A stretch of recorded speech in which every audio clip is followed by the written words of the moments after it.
This is Ikaruga, or Ikaruga, or I really have no idea how to pronounce it, except to say this game is badass. This is like playing Raiden 3 while somebody shoots you in the face with a fire hose.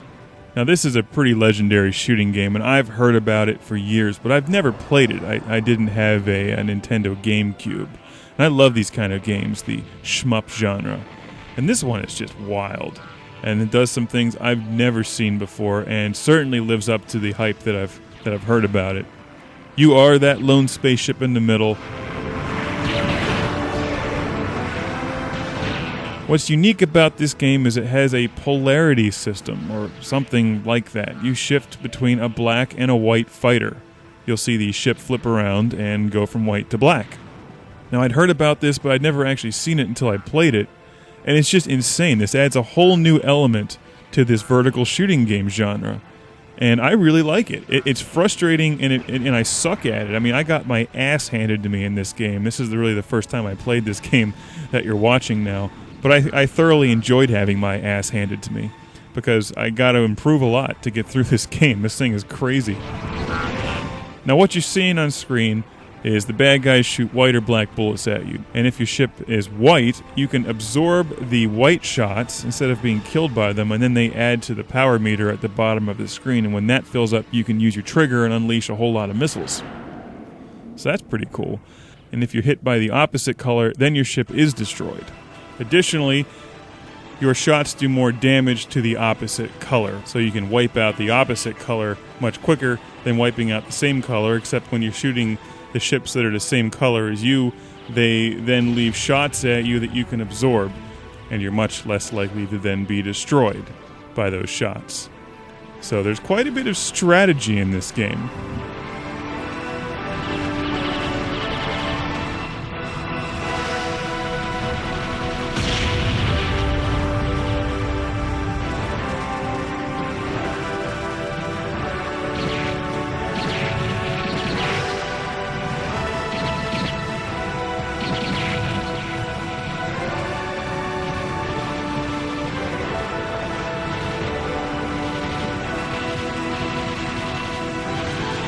You're trying to dodge the one color while collecting the other color. And when you blow up the enemy ships, they fire back at you and unleash these.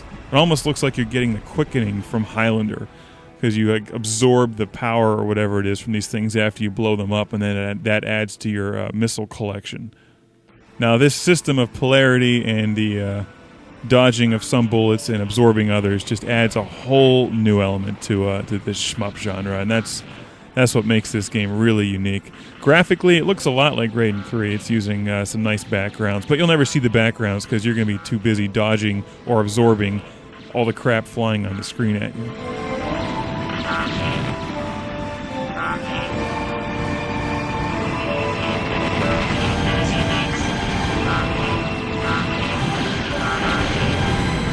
This game is hard. This will definitely require some level memorization. You have to become pretty quick with your fingers on knowing when to switch from white to black, and you'll see that this game has some of the most unique level designs I've ever seen.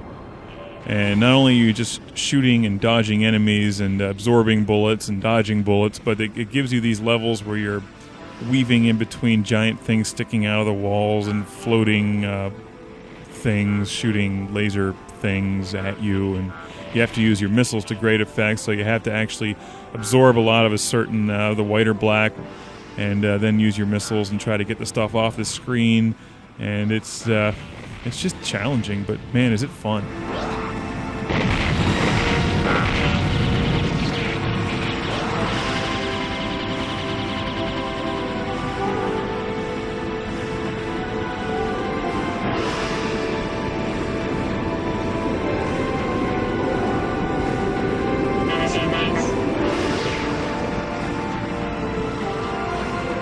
This game is from a studio or development company called Treasure, who I believe was founded by a number of ex-Konami employees in the early 1990s. And Konami, you remember Life Force and Contra, and they did some amazing games on the NES. So it's not surprising that there's some seriously cool games from Treasure. one of which is Radiant Silvergun, which I've read so many great things about, but I've never actually played, and I really hope that they bring that game onto Xbox Live. So I guess a lot of that will depend on how well their version of Ikaruga does.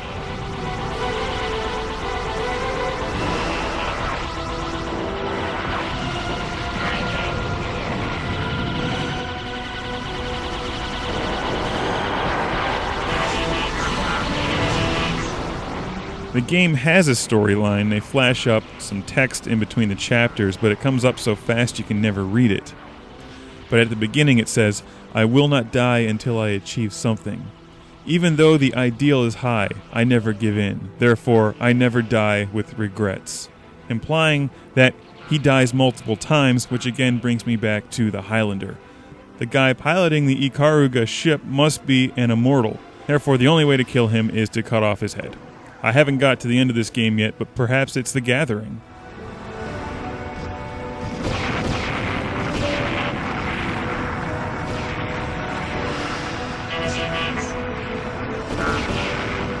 Because at the end of Highlander, Connor McLeod and I can't remember her name, but she's also in, I think, Kickboxer with Jean-Claude Van Damme. Or maybe it's Bloodsport. I always get those two movies confused. But, they're sitting in the Scottish Highlands, and then a jet flies over them. And I think actually the very last shot of Highlander. Now, they don't say anything, but perhaps that jet is Ikaruga. And that guy just won the end of the game and then flew through the Highlander movie.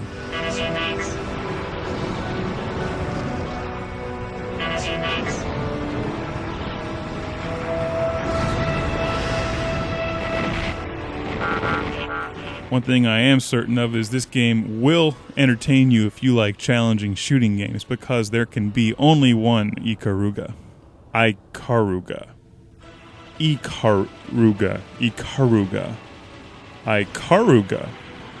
Shit. They should have just named it Highlander with spaceships. That's much easier to pronounce.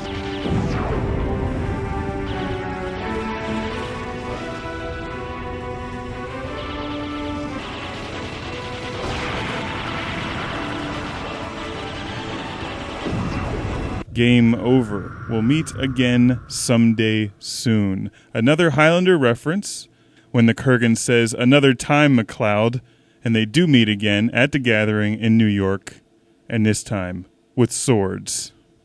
And I won't give away the ending of the movie if you haven't seen it, which shame on you. You should see Highlander. Although you can really skip the second one.